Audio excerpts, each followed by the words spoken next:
Hello friend, नमस्कार, love you. तो कैसे आप लोग देख रहे हो एमपी भोजपुरी का न्यूज़। तो फाइनली यानी कि ट्रेंडिंग स्टार खेसारी लाल का एक गाना आने वाला था, जिस गाना का नाम था माल की mobile. Trending star Khesari Lal का गाना आ चुका है और बहुत ही मस्त गाना है और बहुत ही परफेक्ट गाना है। यानी कि अन्नपूर्णा फिल्म से ये गाना आया है।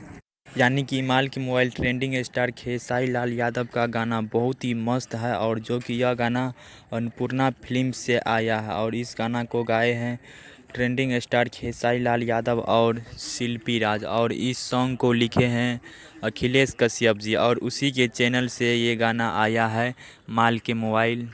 ट्रेंडिंग स्टार खेसारी लाल का गाना आया है माल के मोबाइल, यानी कि फुल सॉन्ग अन्नपूर्णा फिल्म्स पे गाना आ चुका है और बहुत ही सुपर मस्त गाना है माल के मोबाइल। और आप लोग अगर इस गाना के नहीं सुने हैं तो अन्नपूर्णा फिल्म्स पे जाइए और माल के मोबाइल को गाना को सुनिए।